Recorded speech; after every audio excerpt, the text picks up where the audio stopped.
Rosalind, and I'm the director of the Reproductive Sociology Research Group, and I'm very pleased to be welcoming you to the third in our series of annual public lectures here at Cambridge. The Reproductive Sociology Research Group, or ReproSoc, was founded in 2012, and so we're celebrating our 5th anniversary this year.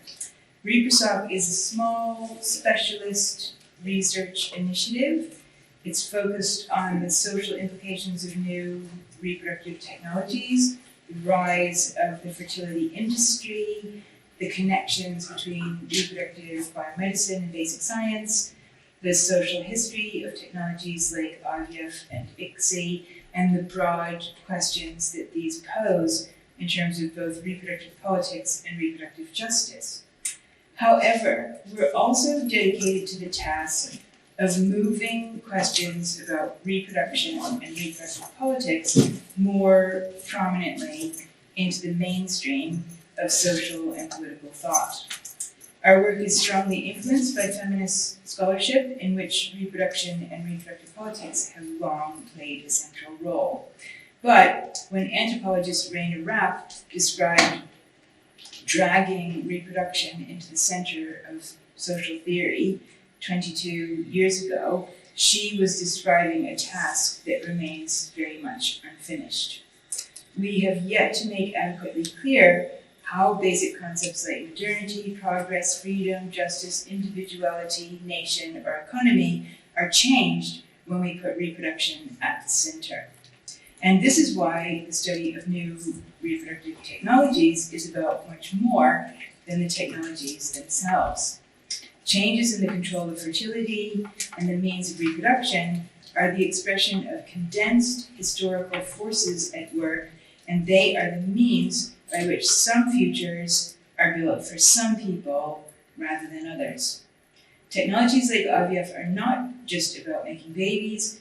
They offer an intersectional perspective not only on social values, national priorities, economies, and identities, but on ideas about the future, everyday values, and everyday norms. As Laura Briggs, who visited our group earlier this year, argues in her new book, All Politics Are Reproductive Politics. The politics of the welfare state, of austerity, of migration, of race, gender, class, empire, and colonialism are all forms of reproductive politics. So this is really the goal of ReproSoc, to investigate in detail how reproductive technologies are reproducing worlds. And so, given this ambitious aspiration, and on the occasion of our 5th anniversary, no other speaker could be as apt a choice as our speaker tonight. We have been tweeting our speaker tonight simply as #legend ever since she confirmed her acceptance of our offer to be with us to deliver this lecture. Rosalind Petchesky is one of the world's leading political scientists and feminist activists in the field of reproductive politics. Her book, Abortion and Women's Choice, The State, Sexuality, and Reproductive Freedom, published in 1984, remains the foundational text for the effort to theorize reproduction in the broadest possible terms. In this magisterial and erudite study, Petchesky moves from detailed historical analysis of changing family forms to the debates about Malthusianism and eugenics, the birth control movement, and the long history of control over women's bodies through restrictions on reproductive freedom.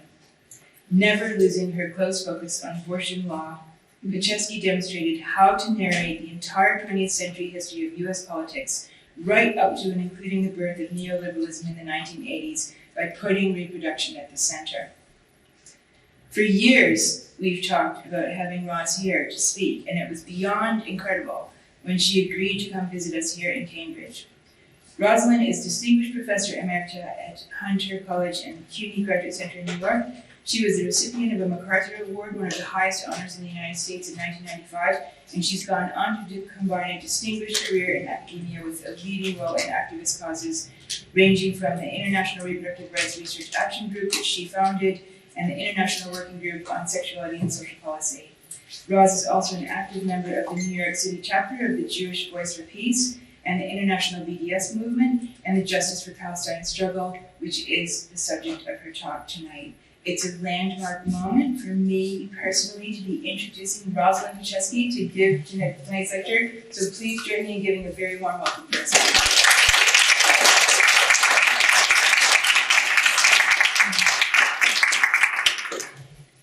Well, I'm thrilled to be here. It's a great honor and privilege, and I want to thank Sarah Franklin for doing this honor to me, to invite me and everyone in ReproSoc. I want to thank Chantal Noah for the wonderful arrangements you made. I want to thank Karen and Kate for helping me get this set up, and my great colleagues here, Marge, Berer, and Sonia, who've been part of my work for, many decades. We'll leave it unsaid. I want to also give you two caveats. One is, this is really part of a much longer paper. So if anybody's interested, you can contact Sarah and we'll send you the longer paper.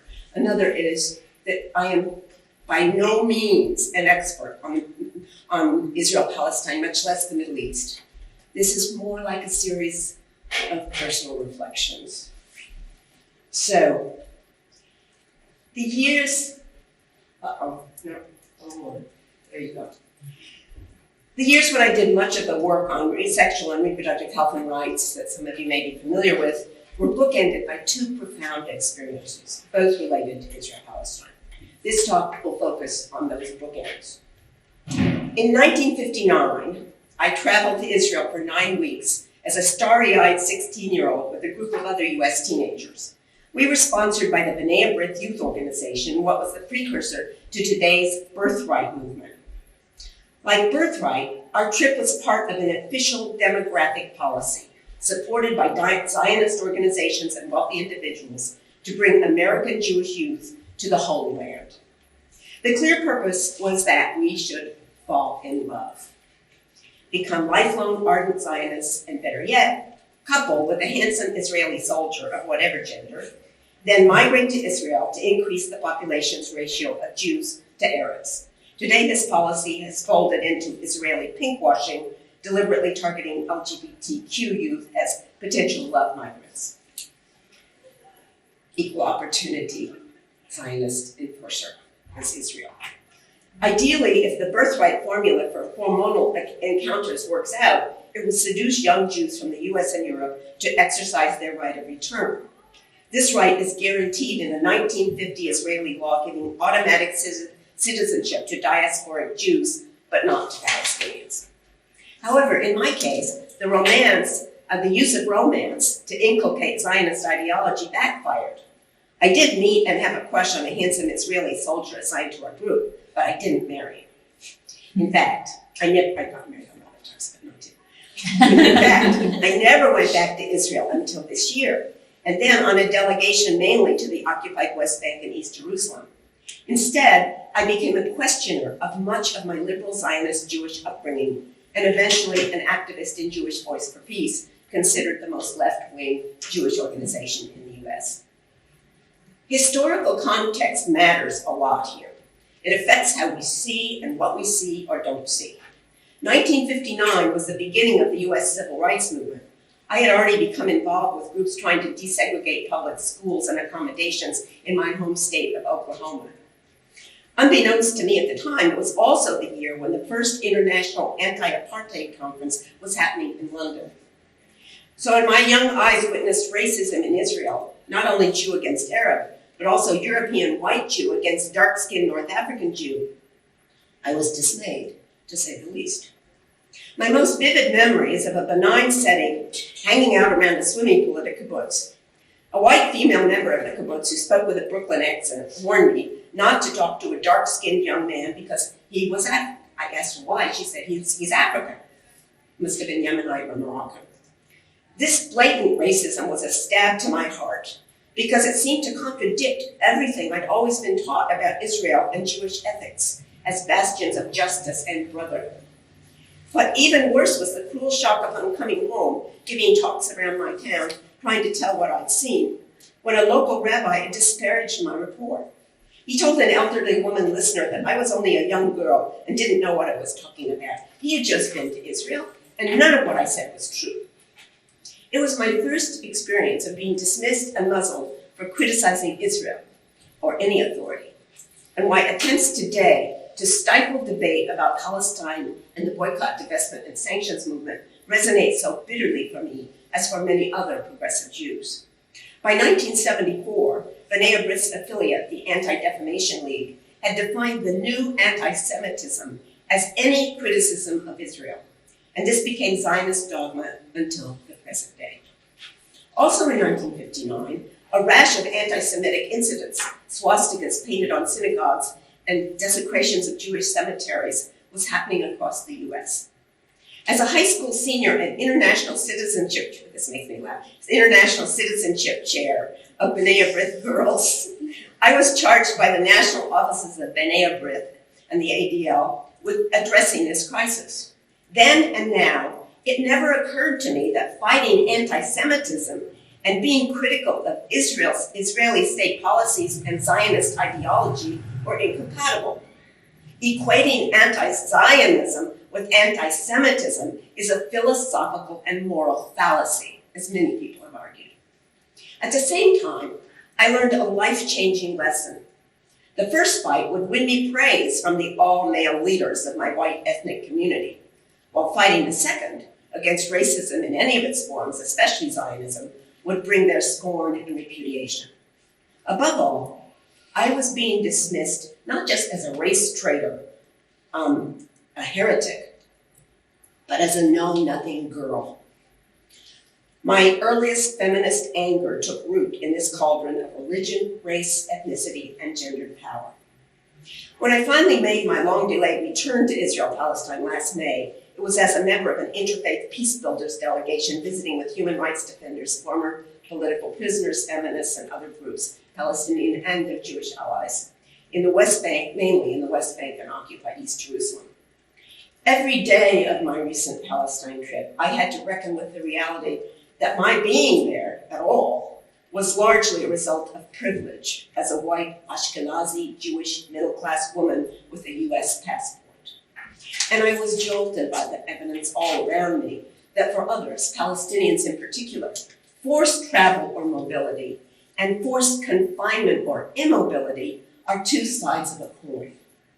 But I had already learned 58 years before, when the state of Israel was young and before the 1967 occupation, that Zionism is not mainly about religion, but rather the movement of populations, the appropriation of lands, and race. I speak as an early witness to the fact that Israeli racism is not only against Arabs or Palestinians, but is also a textbook example of white supremacy. Before moving into specifics, let me say a few things about my conceptual framework, although Sarah already has, so probably I could leave this out. All the work I've done is tried to put reproduction in this larger frame of multiple intersectional spaces. At any particular moment or in any particular site, such forces as war, settler colonialism, racism, xenophobia, homophobia, transphobia, misogyny, global capitalism, and climate catastrophe may combine in complicated ways to constrain or incite the human experiences of sexuality, gender, and reproduction.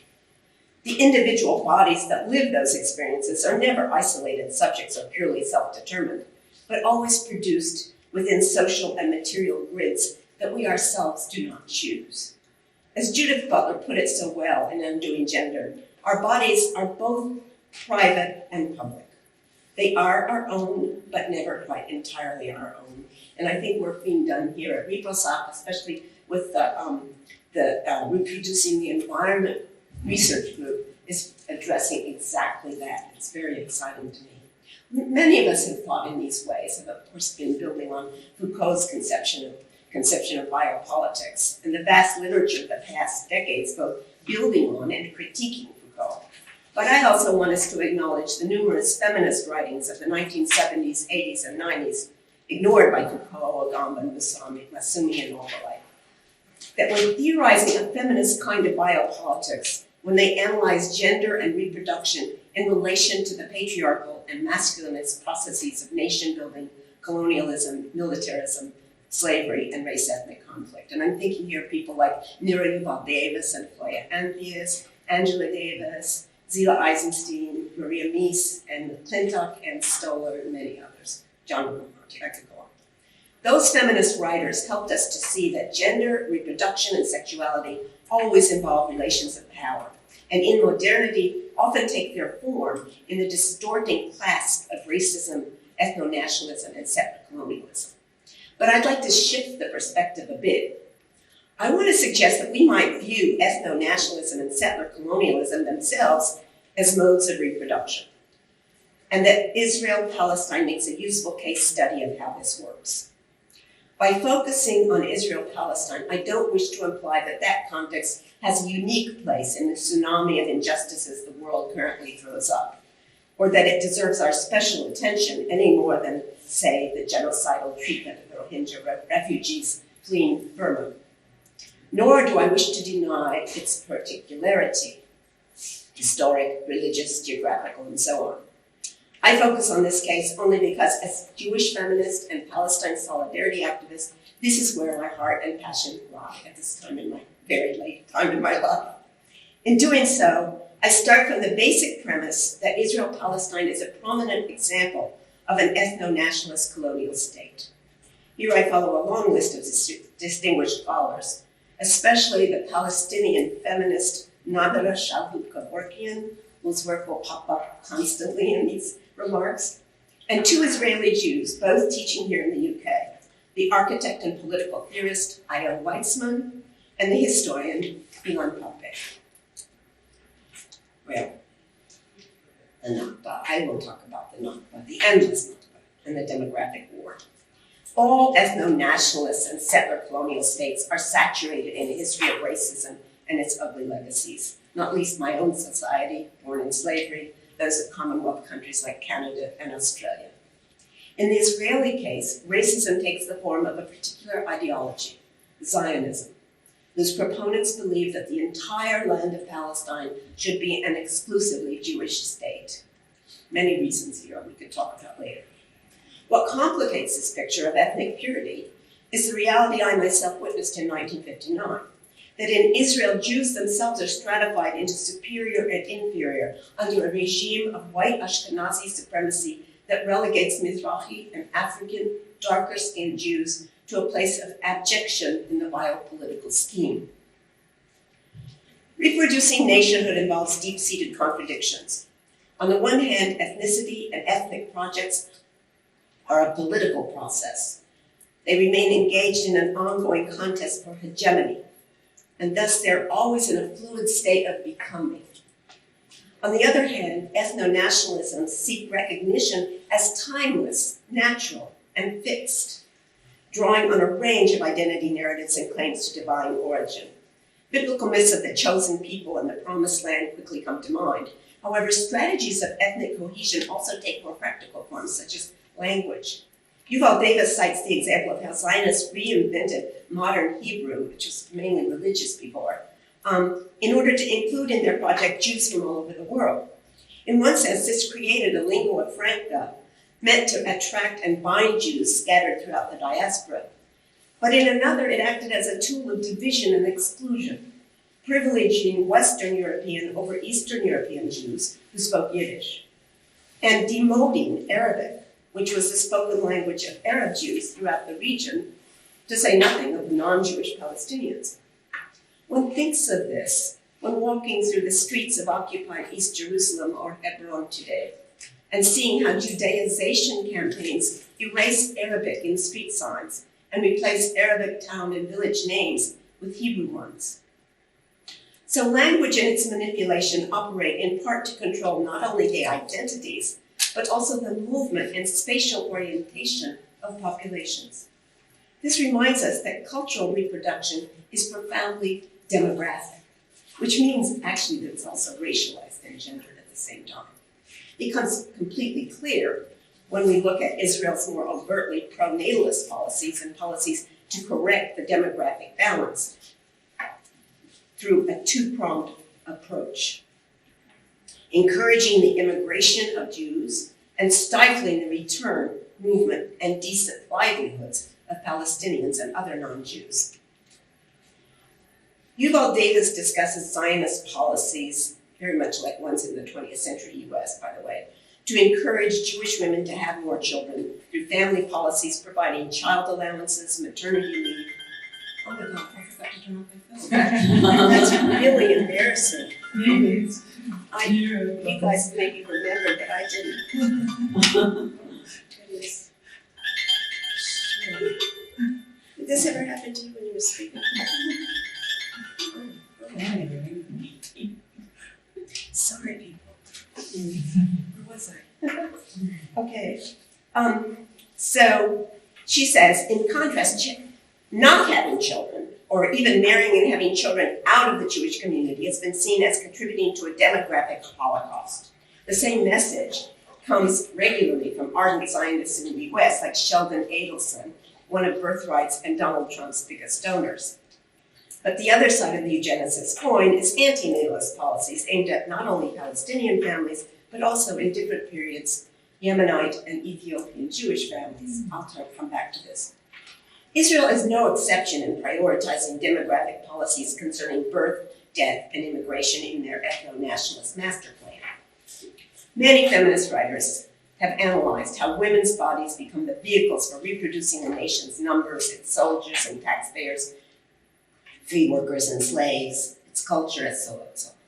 Anne McClintock points out the term nation derives from the Latin natio, meaning to be born, and recalls the family discourse, fatherland, motherland, founding fathers, that infects nationalism with a kind of naturalized hierarchy within the organic unity the nation supposedly represents.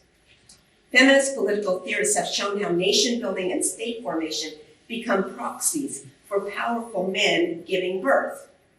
And along with war, the bloody parturition of most nation birthing, means of shoring up images and assertions of masculinity. I'm going to give an example before discussing the displacement wrought by the founding of the State of Israel.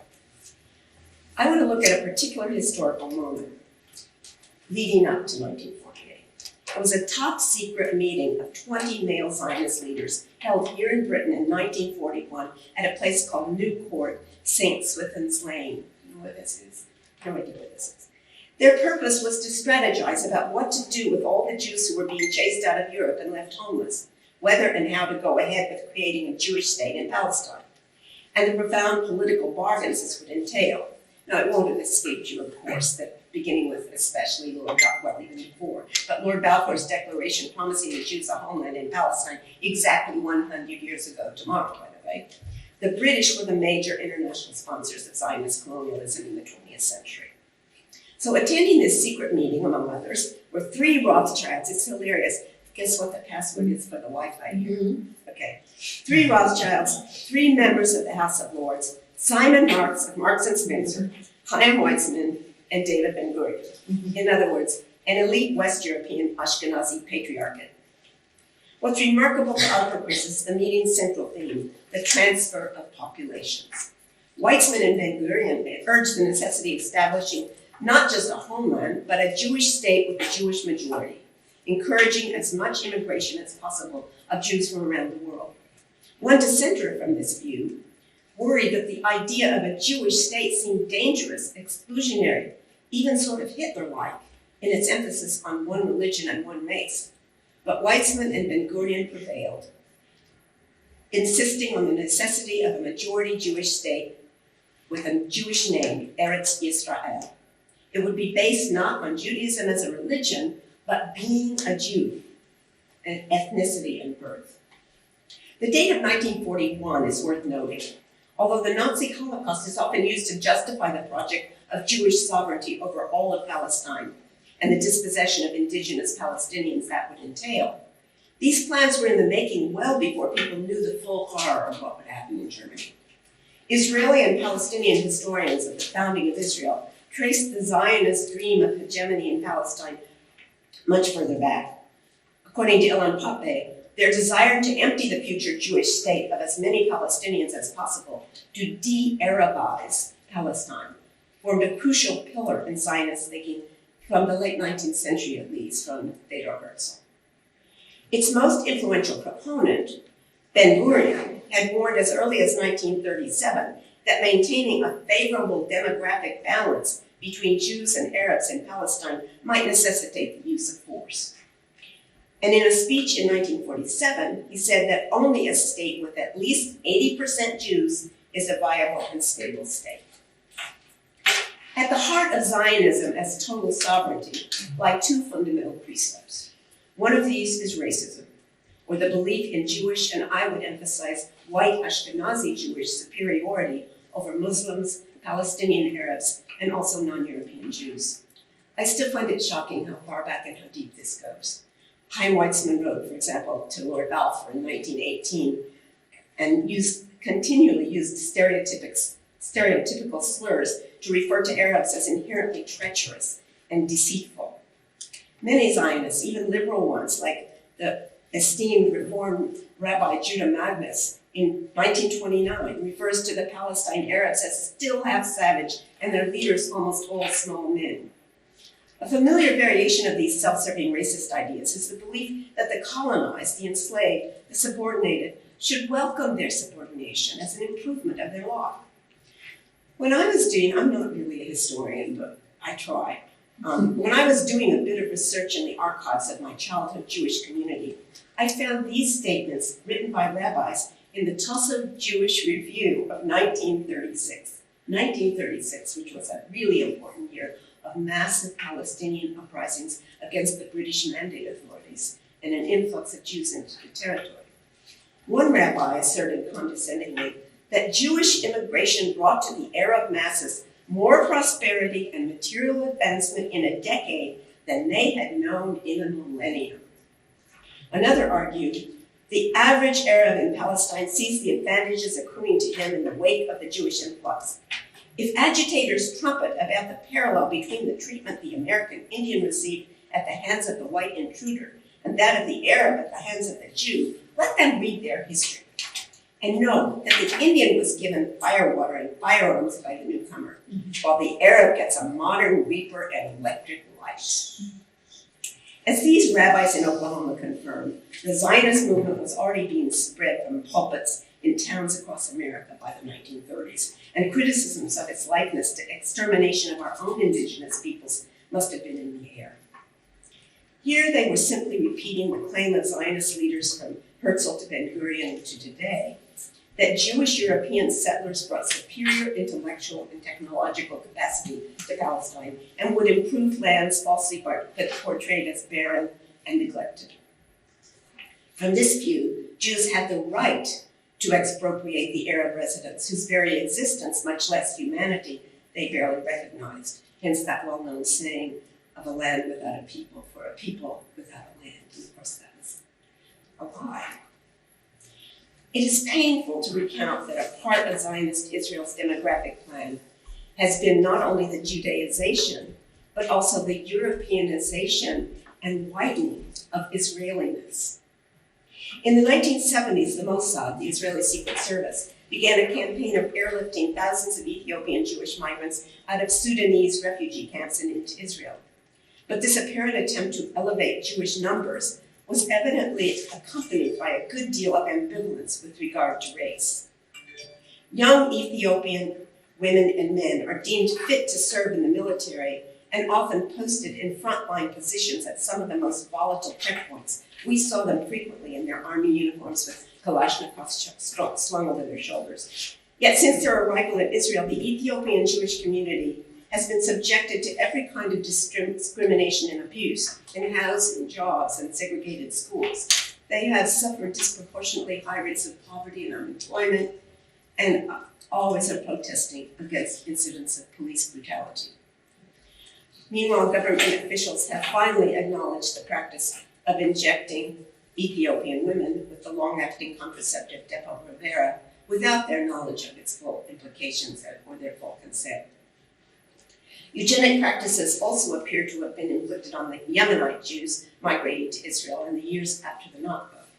After much recent publicity and protests in Tel Aviv, Israeli officials concede that between 1948 and 1954, hundreds of Yemenite families were told their newborn babies had died in the hospital when actually they had been stolen. They admit this, and they're doing a study called the Yemenite Children Affair. They were stolen, given to Ashkenazi families for adoption. And this resonates so much of other incidents, right, throughout colonial history of trying to whiten and tame the barbarian children and bring them into the mainstream. The second foundational precept of Zionist sovereignty is security. During our trip in May, we heard the pretext of security needs invoked dozens of times as the reasons for raiding homes, closing entrances in schools, racially segregating roads and neighborhoods, barring farmers from their fields and orchards, and also barring Israeli Jews from entering Palestinian areas. In other words, upholding a system of apartheid. But to function as a sacred dogma and not merely a set of policy prescriptions and techniques, what Foucault called security apparatuses must operate at the deepest psychic and emotional levels. They must reflexively call up fears of death, dislocation, bodily harm, and loss of self and home. Nader Shahu Kevorkian calls this the politics of fear that characterizes all settler colonial regimes. Her book, Security Theology, Surveillance and the Politics of Fear, describes a conflicting need to erase and displace the indigenous population, but simultaneously to keep them present as a constitutive structure. Israel seeks to incorporate Palestinians into the polity as threatening others, she writes, who must be placed under constant surveillance and control, trapping them in a space in which they must always be disappearing. Without the Palestinian others, that's the end of the quote, without the Palestinian others, even the unborn and the already dead were suspected as potential terrorists.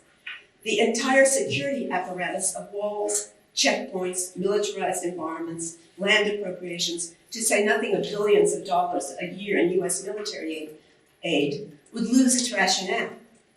In a Hegelian world, the master can never fully eliminate the slave. Like the master without the slave, Israel without Palestinians would cease to exist. Now, the keeping part of Israel's security policies toward Palestinians has been a gradual and uneven development. The original plan for taking over control of Palestine from the British, culminating in Plan B, Plan Dolet, was the systematic and total expulsion executed through the Nakba. Now, Nakba is an Arabic word for catastrophe. It refers to the series of traumatic events involved in the establishment of the State of Israel in 1948, and its prologue under the British Mandate. For Palestinian families, it meant a whole barrage of forced removals through a deliberate system that was officially called cleansing. They called it that, cleansing, including the razing of villages, search and control operations, and the massacre or forced expulsion of those who resisted. Contrary to the myth that Palestinians left voluntarily, Israeli, Jewish, and Palestinian historians have documented the aim of the Jewish National Fund and Zionist leaders, as we saw earlier, to create an exclusively Jewish Israel, with the maximum amount of land for themselves and the fewest possible Arabs. This iconic photo is just one of thousands, and its cruel resemblance to Jewish Holocaust victims or Syrian refugees cannot escape us. Now, you can study this for a minute while I throw away my phone. So this map, which was created by the Palestinian NGO Badil, shows us that the Nakba is far from a singular event. It's continuous. It goes on. And displacements really beginning in 1917, but certainly from 1946 and continuing with the UN Partition Plan and so on and so on. The 1967 war resulted in what is today called the occupation. It was the annexation of East Jerusalem and the West Bank, and the occupying the West Bank, Gaza, and the Golan Heights. The map, though, doesn't really show you everything. It doesn't show you, the border on the site is known as the Green Line, but it doesn't show you what happened with the Oslo Agreement in 1992 and the creation of 3 separate areas in the West Bank, area A, B, and C. So Area A, which is entirely under Palestinian authority, Area B, which is mixed, and Area C, in which the Israelis have complete military control and seems to grow all the time, just mysteriously get bigger and bigger. And how does that happen? Expropriations, and another thing is militarization. So we saw this all the time. The military comes in and says, well, we need this land for military reasons. That's it. It's its own rationale, and that's why we call it a dogma. It is a kind of dogma, or why Nodra names the book Security Theology. It's not exactly a theology, but we won't nitpick about that. Settlements everywhere, and we saw them everywhere, including especially in areas that are supposed to be under Palestinian control, and especially on high hills. They like to be above things. But at the same time, as all these displacements have happened, millions have remained in Palestine and 48 Israel, notwithstanding the oppression they suffer. If we take the entire territory of Israel-Palestine between the river and the sea, including all the occupied territories, today the numbers of Jews and Palestinians are roughly equal. In Israel alone, Palestinians are 20% of the total population, and Palestinians have a higher birth rate. The result is that by 2020, Palestinians throughout the Israel controls will outnumber Israeli Jews, creating a situation similar to apartheid South Africa, an ethnic minority ruling over an ethnic majority. This is Israel's nightmare, its obsession with the demographic war, which it sees as an even bigger threat than suicide bombers, and why all its policies to contain, maintain, and defeat Palestinians are in essence reproductive policies. I'm skipping over a whole long section about laws. If you're interested in laws, get the long paper. Laws are slippery. They keep changing all the time. But through this succession of laws and maneuvers and militarization, Israel moves step by step toward annexing all of historic Palestine. And I'm quite convinced that that's the aim. I'll say a little bit about Jerusalem, where I spent a lot of time. Jerusalem, the city of Jerusalem, could be considered ground zero of Zionist biopolitical colonizing. It's divided into east and west since 1948. The eastern section is where most Palestinians live, because all of the Palestinians were evicted in the Nakba from the west. And since 2009, the Jerusalem municipal authorities have attempted to implement a master plan whose target is a demographic ratio of 60% Jews, 40% Palestinians in a city. You know that's supposed to be an international city.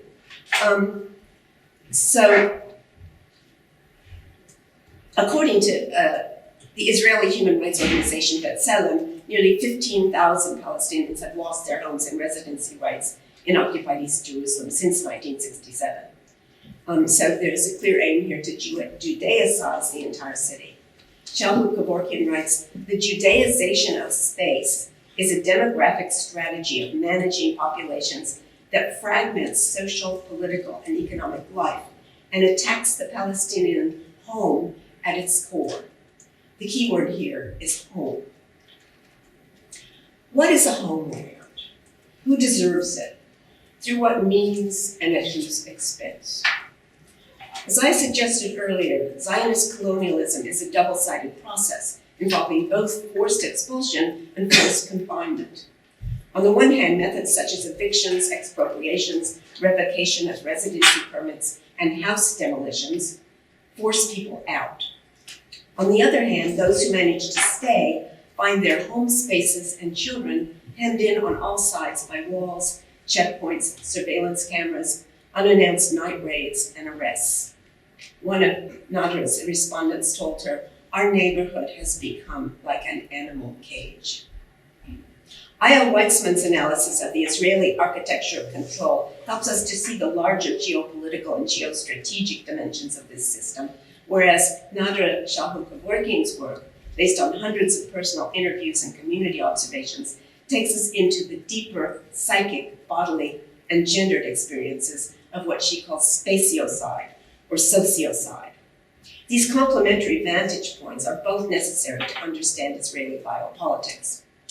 In his book Hollow Land, and in other essays, Weitzman has characterized the Israeli occupation as vertical apartheid, a three-dimensional system of control that encompasses airspace, bridges, roadways, and subterranean tunnels and aquifers. The Oslo Agreement in 1992 gave Israel control over 80% of the aquifers in the territories. While today, swarms of unmanned drones control the air, reinforcing the vast networks of surveillance cameras and checkpoints on the ground. The aim of this entire system is to subjugate and to separate. As Weitzman points out, it is a system of legal, physical, and social separation that has now been in place longer than South Africa's apartheid.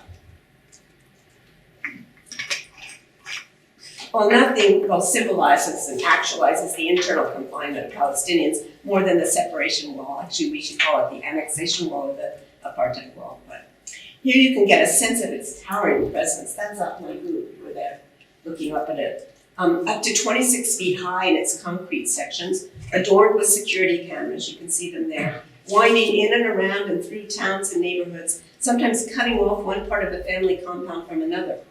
The wall works in tandem with the ubiquitous checkpoints that cars and people have to pass through. This is Kalandia checkpoint. But with much greater difficulty if they are Palestinians without permits or Israeli license plates. Upon completion, the wall will be 440 miles in length, more than double the length of the Green Line. In some places, because it winds, it goes off like a snake. In some places, it cuts as much as 11 miles into the West Bank, effectively annexing a broad swath of Palestinian territory known as the Scene area, and cutting off some 25,000 Palestinians from land that's supposed to be under Palestinian jurisdiction. But with all its attendant miseries, the wall is really a gigantic paradox, a ruse. As our trip observed all the time, people maneuver around, above, and below it. They use it as a terrain of resistance, plastering its surface with oppositional messages and graffiti. Banksy is only the most famous. Palestinians have converted the wall into the world's longest gallery of resistance art. Of course, this is my favorite because it has a non-gallery, but I made many, many pictures like this. And there's another one I will show you. This is so beautiful. Look at this drawing, of an aspirational drawing, of a peace dove over Jerusalem. Despite Israeli security claims, however, the wall is intended less to defend against Palestinians than to reassure Israelis and to quell their constant fear that the natives will replace them. This is just a slogan of fascists. I mean, we heard it in Charlottesville when the anti-Semitic gangs with their torches said, "The Jews will not replace us." So we will not replace you. Rather than a fixed barrier separating two competing forces or peoples, the wall, like the law, is plastic and porous. It bends and folds to accommodate diverse arguments and give the appearance of flexibility. The aim of the swarming attacks against the Palestinian home and its memories, says Shahud Kevorkian, is not to kill, but to build up fear and to construct hunting zones wherein death is slow. Let's look more closely at how these swarming attacks occur and the technologies of surveillance that make all walls in Israel porous and transparent. I'll start with my friend Nada herself, who lives with her husband Gabby in the old Armenian quarter of occupied East Jerusalem. Their apartment is on Chabad Street, directly facing the Western Wall, with a parking lot and busy road in between. One night when I was there, I heard big commotion, music and yelling. It was Simchas Torah, and also just a week after other celebrations of what Israelis call Independence Day. Outside, dozens of Hasidic Jewish rabbis, youth, girls in long skirts, and boys with payas and kippahs were dancing, singing, and marching with the Torah under a canopy in a kind of triumphalist celebration. I was just standing right above. And it's blurry because it was blurry, it was blurry. They seemed entirely oblivious that Palestinians live here, either just above or underneath where they marched, or that Jews lived here peacefully side by side with Muslims and Christians for hundreds of years. It was so loud and intrusive, blaring right through the window, what Nader calls the aesthetic occupation or occupation of the senses. Well, in security theology, this one. Well, I'm not going to talk about Nadra on the rooftop. I'll save that story because I don't have enough time. In the chapter of security theology she calls hunted home places, Nadra presents another stark contradiction. Palestinian homes are both an imprisoned and imprisoning space, and at the same time, the one space Palestinian women have for resistance, community building, and self-affirmation. The stories she tells echo the ones we heard so often on our trip, especially in the Detention refugee camp in Bethlehem and in Tel Rameda in Hebron. The terrorizing presence of right-wing thugs and harassing settlers in the streets and roads, added to the constant scrutiny of soldiers and surveillance cameras, created in her subjects a sense of being constantly hunted down, and so imprisoned in their own house, in their own homes. And then at the same time, surveillance cameras and night raids by soldiers with lasers and guns looking for suspected perpetrators, going into children's bedrooms, we heard this often, instilling fear and the constant threat of house demolitions. All this makes the walls of homes penetrable. One mother told Nadra, "You think you have 4 walls to keep your privacy and protect you, but Palestinian walls are transparent. They see, plan, track everything that goes in and out. They know exactly which bed was Ayad's, her 11-year-old son. They know exactly which room was mine, because the person who came with them to raid the house and arrest Ayad was from the Jewish settlement next to us." This raises the whole question of child detention, militarization of children, which I don't have time to talk about, but it's horrible. Other interviews reveal how occupation directly impacts sexuality, or what Nadra delicately calls relations of the bedroom. One respondent recounted being asleep with her husband in their bed when the two of them saw a small red light moving from one side of the room to the other. They took it to be a warning about her illegal status as a wife living without a residency permit in Jerusalem. Just imagine, you're in your bed. Illustrating the complex ways in which expulsion and confinement operate in tandem, house demolitions, evictions, and residency revocations have become collective punishments, regularly applied against entire extended families of anyone accused of perpetrating or even planning an attack on Israeli soldiers or settlements. Hebron is the second largest city in the West Bank after East Jerusalem. For centuries, Arabic-speaking Jews lived peacefully side by side with Muslims and Christians in Hebron.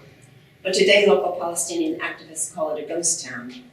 Under the pretext of protecting hundreds of Israeli settlers who have moved into the heart of the city, as well as nearly 8,000 in the nearby settlement of Kiryat Arba, the Israeli military in 2000 forced thousands of Palestinian inhabitants to leave their homes and close down their shops on Shuhada Street. And this is just a few pictures of Shuhada Street, the closed down shops. This is remnants of the lively commerce that used to be here, nothing shut down.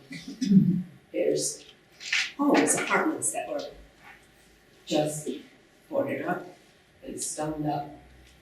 Street closed. And some Palestinian families still living there, but as if in cages, behind cage windows. I want to come back to the idea, I didn't have much time, right? You're fine. Well, should I go on? Yeah. Okay. I want to come back to the idea of home as a space of resilience and resistance, where women work to reproduce both family and collective identity. So Nada's informants talked about their homes as an extension of their bodies. They made their homes a site of love, restored memory, and community building. Surely the Israeli authorities are aware of this deep affective and cultural meaning of the home to Palestinians, which is why they target them so systematically. We saw the resonance of homes as sites of resilience when we did home visits into the Detention refugee camp and in Tel Rameda in Hebron. My host in Tel Rameda, Abed, lived with his mother Jamila and his young German wife in a large and quite beautiful stone house, but half of its roof was gone. So they had covered the open part of the roof with wire mesh and a tarpaulin to keep out not only rain, but also stones, garbage, and whatever the settlers might throw in. A settlement was right next door to, literally right next door to them. And this is what we had, but still, the house was full of love and nourishment. We experienced this with all the Palestinian families we met. Children treated as if they were the most precious gifts in life. Delicious food, always copiously shared.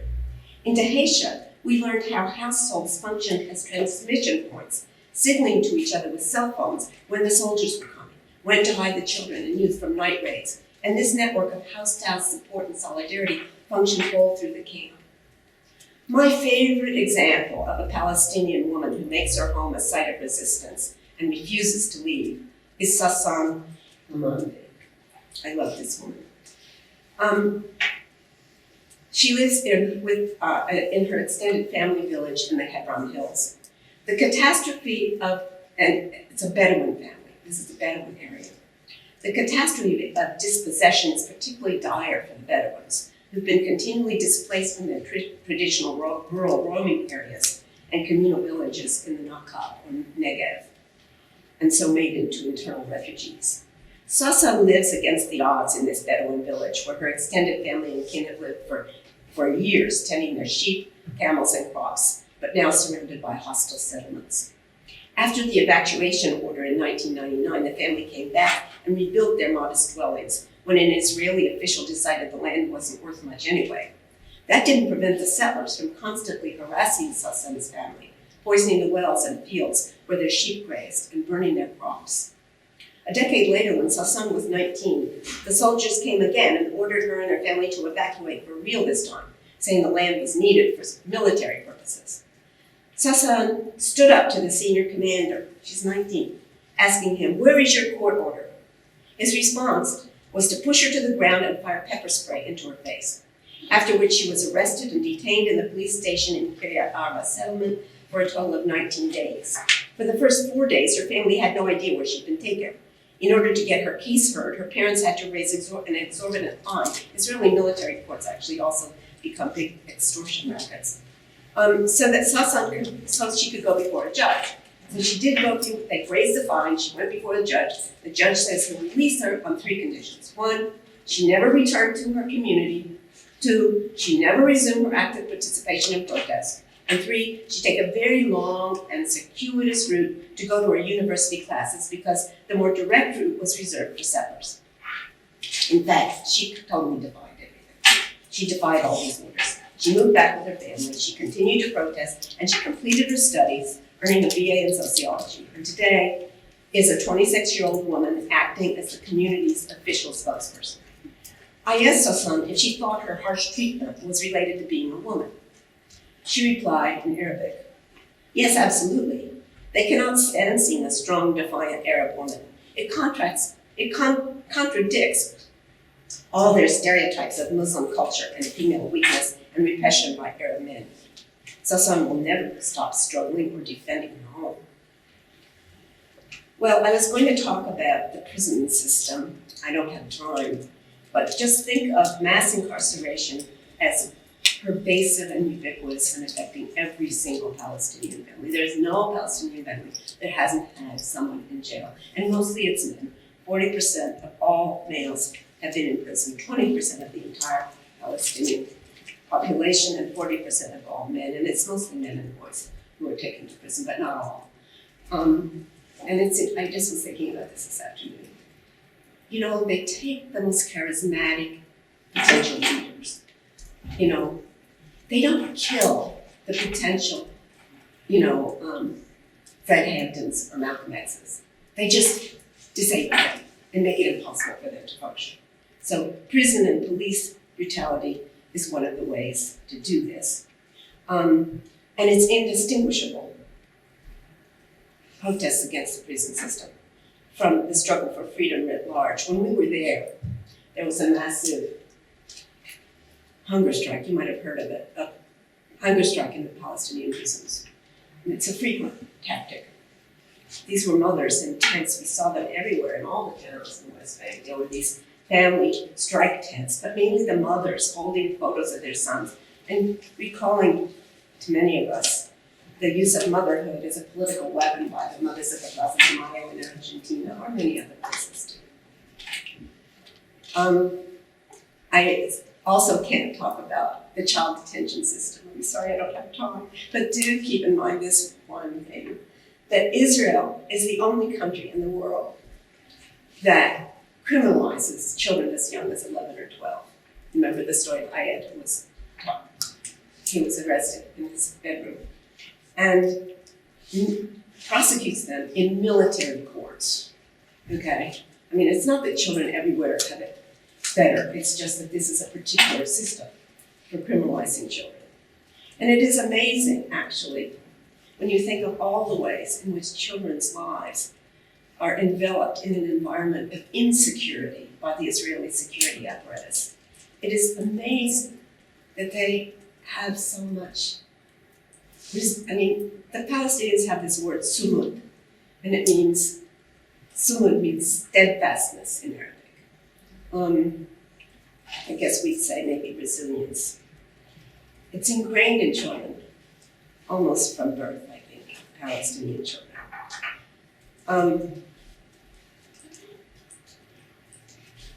I didn't tell you about these. So these are kids. The first slide you saw of me in 2017, remember me? And by the way, see that sign right in the back? You can't read it. No to stolen land, no to, that was my sign. I say that almost not all my people, that's why I just have to. These kids, it's much more interesting to see the kids. They're so cute, right? And look at them, and this kid in the back, he's holding a Palestinian flag. And there they are, you know, always part of every community activity. Everywhere we went, they were everywhere, the children. On the march against, in support of the striking prisoners, in everyday ways. And waving the Palestinian flag wherever it was safe to do so. These kids are part of the Defense for Children International Palestine. That's one of our host groups. One of DCIP's strategies for empowering young people and gathering documentation is to engage school kids. These are high school kids themselves in monitoring abuses. In Hebron, there are teams of kids who use social media, word of mouth. They talk to other kids in school. They create safe spaces on Facebook. They help to train other children by teaching them to identify police and to behave in ways that won't get them in trouble. The kids you see here are part of a child protection team that monitors violations against children in the rural villages where they live. They told us they had only one school within 5 kilometers where they had to walk or ride a donkey in all kinds of weather, while settler children ride to school in air-conditioned buses.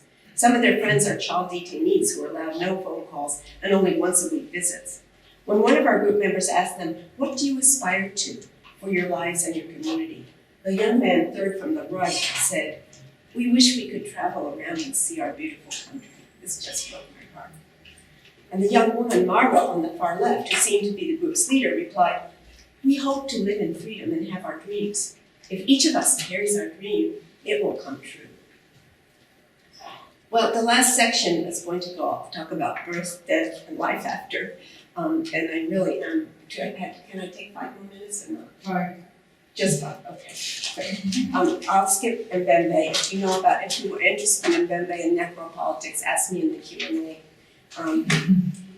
But biopolitics and necropolitics may converge in a strategy that stops short of outright killing.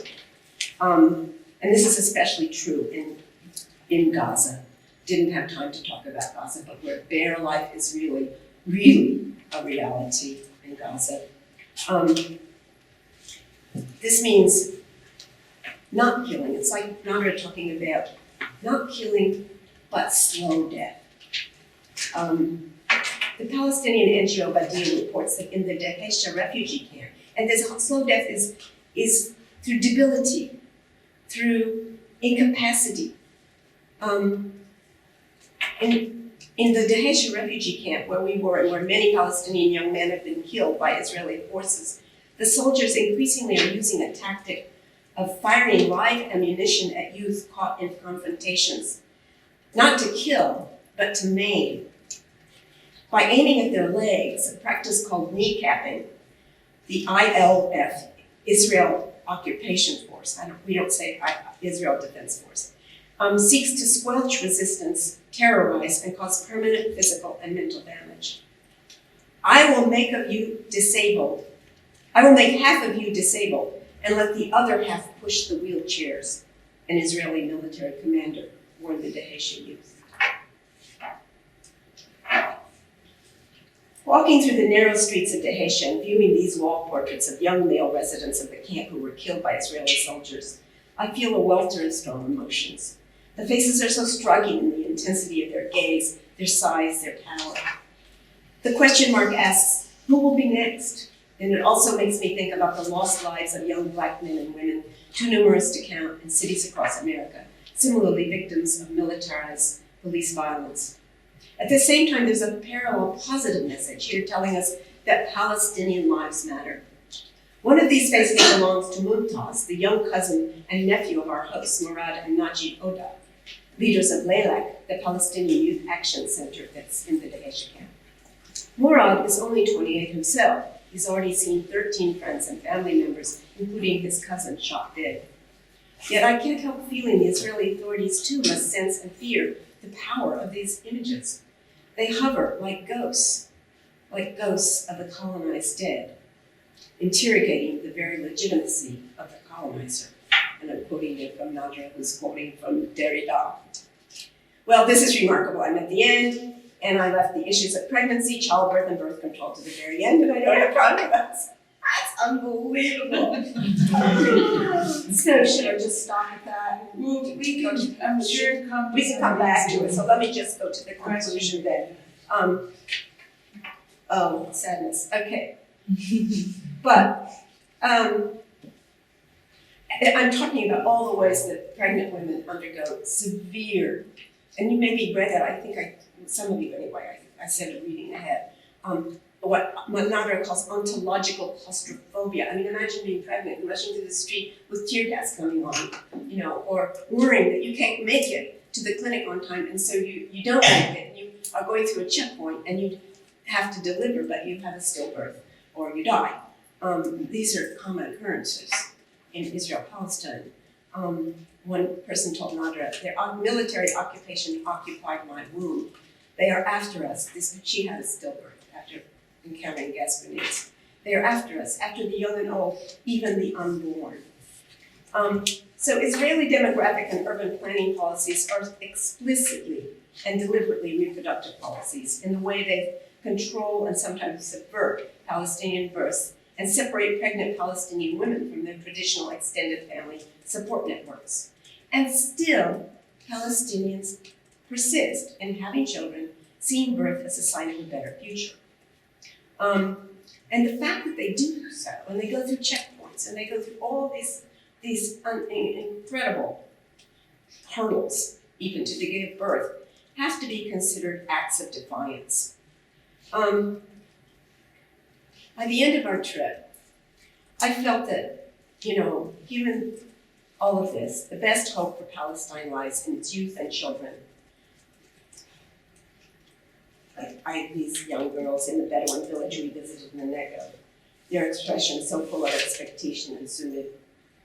And then, this is blank. It's blank because my friends, I told you about Murad and his wife Maya. I have to tell you this last story, okay? Maya's parents, they were in the Deheshi camp. Maya's parents are members of the Minneapolis chapter of Jewish Voice for Peace in the US. Having grown up in an anti-Zionist Jewish family, Maya journeyed to Palestine for the first time, about my age when I journeyed the first time, with a delegation much like mine, with interfaith peace builders. But unlike me in 1959, she met Murad, a Palestinian activist and youth leader, and married him. She, an American Jew, stayed as a member of a Palestinian family and community, and now has just given birth, I think today, to their son Mumtaz, named after the cousin who was killed. Maya performed anti-birthright, or birthright in reverse, another act of defiance against the politics of fear. And so here, this was an incredible billboard that we saw coming out of Ramallah. Remember Marwa, the girl who spoke about living in freedom and having our dreams. Having dreams can be fantastically quixotic, or it can be productively hopeful. Nadra's husband, Gabby, and I were driving back from a visit to Berer State University in Ramallah, and about to re-enter Jerusalem, and we came upon this huge billboard meant to evoke solidarity with the prisoner strike and the 100th anniversary of the Balfour Declaration. You can see what it is. It's a Palestinian man in confetti's tearing up the Balfour Declaration, and all of these sayings, no to Balfour, yes to return and self-determination, and all these hands holding up the ubiquitous symbol of the key. I was blown away by the image of staunch resistance, but Gabby was less optimistic, simply uttering dreams. Maybe the hopeful way of understanding dreams belongs to the young. They give me hope for this small, troubled part of the world. Thank you. It's an incredibly fascinating talk with so many issues to discuss, and I mean, I could maybe just start out with one question, returning to the subtitle of your talk on the biopolitics of walls, because you seem to have given us two different versions of the biopolitics of walls, one of which how walls contain and subjugate, the other of which how walls are porous and act as a means of resistance. And I'm wondering, does that give us a slightly different understanding of what biopolitics is to do that? Is there a way in which your account of walls and what they do belongs to a different understanding of what biopolitics is and does? You know, I mean, I'm such a Foucauldian, and I always come back to the dialectic of resistance, you know, subjugation and resistance, and subjugation always creates resistance. And so walls are simply a technique, okay? And I think I agree with Nadra that the wall is meant less for purposes of protecting or defending against some threat than to reassure the very frightened Israelis. And they become more and more frightened. And I think it's important for us to understand that all of this affects Israelis. I didn't say much about that. But life in Israel is not terribly secure. In fact, more Israeli Jews are leaving, migrating out of Israel than are exercising their right of return, which is part of why this hysteria over the demographic war. So the wall, I mean, I think it is a paradox. But biopolitics is a paradox insofar as it's an attempt to control and manage life. But life lives. Life comes back, right? I don't know if there's more to say. Okay, well, let's open it up for questions, reflections. Just on your last point, the wall you said is there. Its primary function is to kind of assuage the fears of the Israeli population, but might be seen in another light precisely to evoke those fears, to justify in a sense this kind of constant state of security.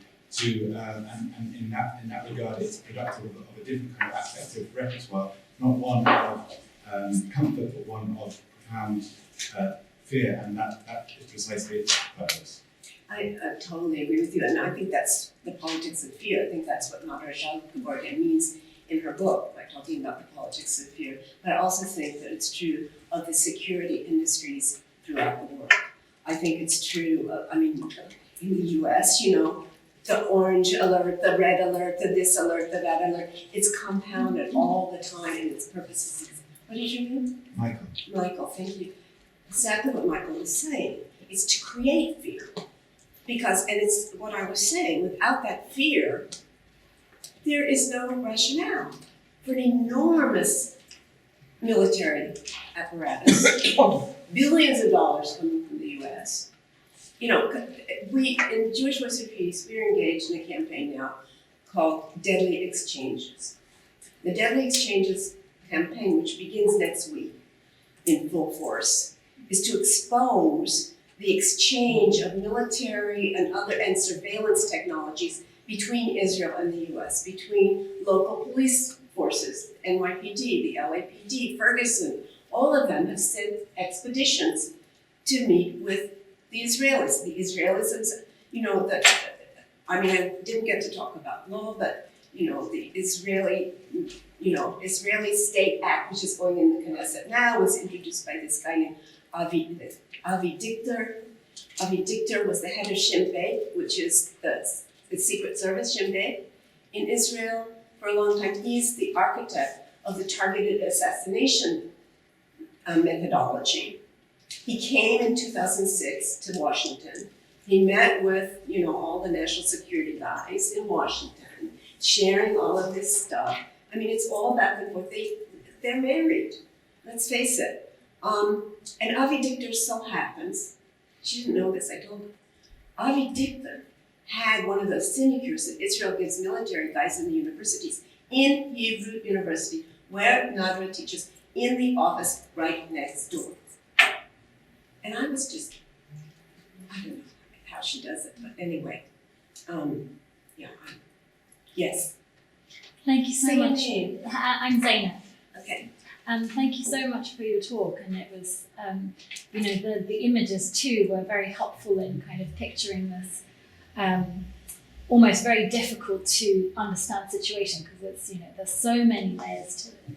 I loved your description of the wall as the world's longest gallery of resistance art, which is, it's an incredibly evocative saying. And then later on, when you were describing Palestinian women who are pregnant and the trials they have to go through, it was very clear that reproduction is also a form of resistance art and has been a very long-standing form of resistance art.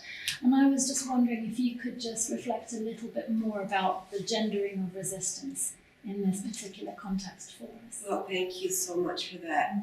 It certainly is gendered, but not in always predictable ways. I mean, one thing, on one level it's obvious, right? Women are minding the home, they're evoking motherhood in the prisoner support tents, they're taking care of people. They're not usually the ones arrested, although they are. They're not usually the ones killed, although they are. And men are the ones mainly who are resisted. Boys picked up in the street. Why? For taking a photo, for allegedly throwing stones. It's always saying they threw stones. Did they throw stones? Maybe they threw stones. If I were there, I would throw stones. But neither here nor there. That's true on that level, right?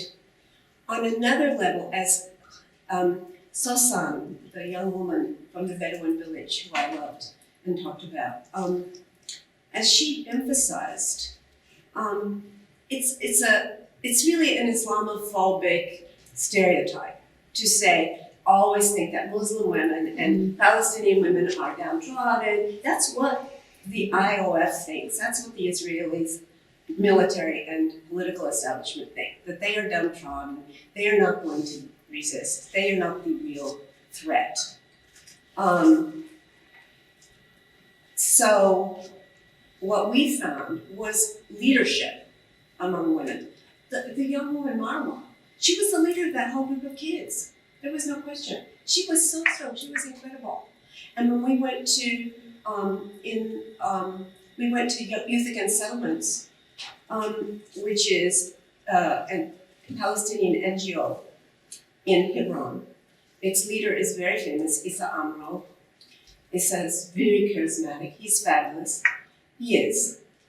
But when we went to visit Youth Against Settlements, Issa just sat down, and all the leaders and all the ones who spoke were these young women, teenagers.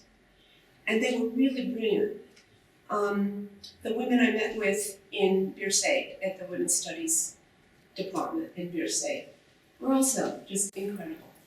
I wanted, when that film came out, Wonder Woman, and it was a big hope, and maybe you've heard about it here. Well, the star is this Israeli woman. She's also a strong Zionist. She really hates Palestinians. She was a star. Everybody said, oh, this is such a feminist film. Well, first of all, it's all white women. I couldn't even stand to see 2 minutes of it. But when I was in Palestine, I was thinking, these are the real Wonder Women.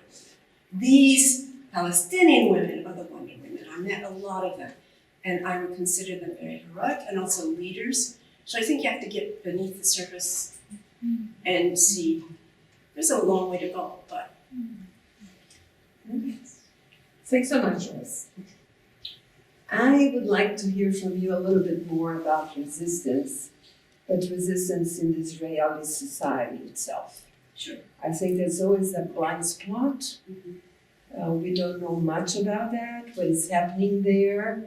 Is it entirely constrained? Is not? What is going on? I mean, I have really a big curiosity about that. But I also would like you to expand a bit more about the transnational and geopolitical ramifications of Israel.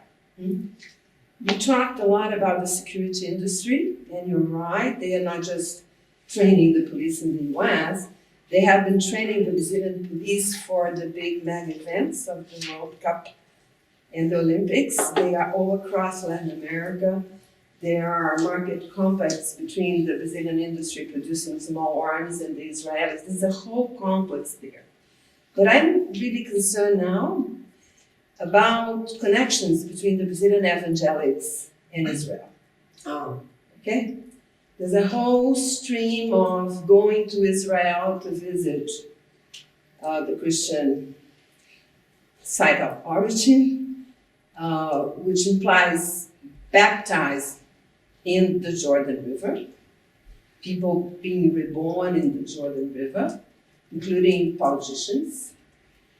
And very recently, about 2 months ago, we started to have bouts of Islamophobia in Brazil, open Islamophobia, aggressive Islamophobia, Syrian refugees being beaten in the streets, which for Brazil is like totally out of order, and open march against Syrian refugees, calling them pedophiles. The right-wing Zionist campaigns that you see on the web. And this is true, a connection that we don't know much about it. So I think that dimension, and I'm sure this is happening elsewhere, it's particularly strong in Brazil now because of what is happening politically with the evangelics there, but I guess those ramifications are elsewhere, and nobody's paying attention to that too much. Well, I'll start with the second part. It breaks my heart to hear this about Brazil. I mean, I should have known. You know I love Brazil. And yet, of course, the connections between Israel and evangelical Christians in the US are long-standing. They love Israel because they think, you know, Jesus is going to come back and it's going to be... and there are many, many Christians make pilgrimages to Bethlehem. We saw them, they go through, you know, and so they're just believing people, a lot of them. But the evangelical tie is very important, and you can find it right in the White House, okay? So Steve Bannon, somebody like that, represents this kind of tendency. It's about power. It's not about religion. And I'm not surprised because there's been a growing evangelical movement in Brazil. So they have those ties. Feminists have ties around the world. These other guys have ties around the world, and they're much stronger and more powerful. I'll go back to the point about resistance, though, in Israel. We didn't meet with a lot of Israelis, but we did go to Tel Aviv one day, and we met with a phenomenal group of Jewish Israeli feminists who are struggling, and they've been working very hard, and what they're working on is exactly these deadly exchanges. Which corporations, they're doing incredible research, which corporations are involved, you know, in the security industry, which should be the targets of BDS and so on. Not the most traditional feminist topics, right? There are a lot of groups like that. In Jerusalem, there's groups that are very, very alive with the Jerusalem Palestinian NGOs and mapping where are the Palestinian villages that were destroyed and razed. And they're doing a whole kind of archaeology of these villages to expose this was Palestine because they're erased from the map. So, and there are, of course, the resistors to the military. There's a group you probably heard with Breaking the Silence. There's other groups. There's the Druze. You know, these are Arabs, the Druze. But we had an incredible session with an Israeli Jewish resistor, a guy. And his sister's the most famous one, and I'm sorry, I don't remember her name. But she is one of the ones who refuses the military, and she's been put back in prison like 3 times. That guy and this Druze guy, Druze are Arabs, and they are Palestinians. But from the beginning, Israeli authorities have tried to use a divide and conquer strategy to paint Druze as different. So they aren't really Palestinians. They have a different religion, different origins, and they put them at the front places of, you know, at the checkpoints of the military. And it was really interesting. We had a lovely Palestinian young man in our group. And he asked this guy, he said, well, you know, my family, he lives in the US South. He's going to medical school in Atlanta, and he's an American, he grew up in Florida, but he said, my family, my Palestinian family has always told me that the Druze are the most ferocious. They're the meanest, you know, of the army. And this guy, I love this guy, he said, you're right, they are. The same way as women have to be the meanest bosses, you know, in corporations, and have to prove that they are tougher. This is what has happened with the Druze. So there are these pockets of resistance, but I have a feeling that the Israeli left has really been weakened and demoralized. And the resistance there is not, well, it's true in many places, isn't it? Hi, Lucy. Yeah, hello. Thank you Hi, very much nice for to that see you. really great talk. Thank you. I just had a question because your previous work, which we've been reading over the last year, deals a lot with the connection between ideologies of nationalism and ideologies of anti-abortion, and movements. I was wondering how that plays out in this context in relation to what you named ethno-nationalism. Is there something that you could reflect about that connection here? Well, I think I said some things. I mean, that there are, that part of, since Zionism in Israel is an ethno-nationalist ideology, and it's come up with very similar tactics. So the pro-natalist and anti-natalist policies that I mentioned are part of that armature. I didn't mention, you know, Israel has a tremendous, you probably know, some of you probably know more than I do about this, but the IVF, you know, fertility industry in Israel is huge. And of course it's one of in the arsenal of tools to try to up the Jewish Israeli birth rate. And even to bring people from abroad to get their fertility treatments there, and maybe they'll stay. So there's that. There's not an anti-abortion, you know, anti-abortion that I know of, component to Zionism and right-wing Israeli ideology today. I could be wrong, but I don't think so.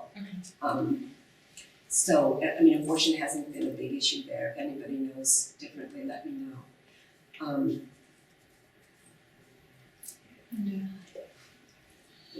Okay. I wanted to, I'm a fan of low-tech reproductive technologies, and I heard once, and I don't know if this was in the part of the talk that you had to skip, about Palestinian women using a low-tech technology to be able to get pregnant while their men are imprisoned, namely just a condom, and going to the prison and making off with fresh semen, and is that something? Is that part of your? Well, I'm not familiar with what's your name? Linda. I'm not exactly familiar with it, but it sounds exactly like the kind of thing they would do. I wouldn't be surprised one bit. I mean, if you take into account how many men are in prisons and how much relationships are back and forth, all the time, although visits are restricted. Sure, yeah. Another dimension of the paradox of containment and porousness, I suppose. Oh, that's right, yeah, that's true, yeah. Marge, did you have your hand up? Yeah, Marge. So Alicia, thank you for the great talk. I have a question about the biopolitics of disabling and naming you mentioned as something different from like biopolitics of killing. And I was wondering if you have observed or anticipating certain form of resistance or resistance against this form of biopolitics. Well, first let me say that there's a new book, it's just coming out now, by Jasbir Puar. You may know Jasbir's work. Jasbir Actually, Puar. I received that book today. But you just got it Yes. today, okay. So Jasper's new book is called The Right to Maim, and it's precisely about that, about the use of disability, incapacity, debility as strategies, and particularly she's focusing on Gaza. So I recommend that you read that book. The resistance strategies against it are just evolving, and in Gaza it's a whole other thing.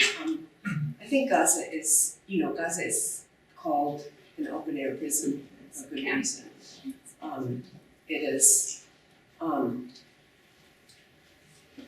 People can't get out, they can't. It's very hard to do anything, it's very hard to have resistance there. And I did end, I think I talked about Maya and Murad and their baby and my thinking, oh, this baby being born, this is the hope of, and for a while I was emailing Naji, who's the grandfather, and I said, did the baby come? I need a grandfather now, and what's happening? And he didn't answer, and I thought, then I had a crisis, and I said, okay, boss, you're just a bourgeois white woman. I mean, what are you thinking? You know enough to know he could be dead, he could be in prison, he could be, all the networks are down, so I wrote again, and I did write back. And he said, we've been going through a lot. And it's made it very hard to bring our volunteers here to the youth center. But we're back, and we're struggling again. And it's that spirit. We're back, and we're going to keep fighting. That's the spirit, and it takes many different forms. But I believe, I don't know what will come. I don't know if it will succeed. I wasn't very optimistic when I left on my trip, but I wanted to. And so I think just support from others and then taking this into mind. And if anyone can be in London this weekend, Saturday, there's going to be a big demonstration apparently to protest the Balfour Declaration, because it's the 100th anniversary. It'll be in London in a place called, what did I say, Grosvenor Square. So I'm going to be there, and I hope some of you will be there too. And thank you very much for your attention. You're a great audience. Thank you. Thank you very much.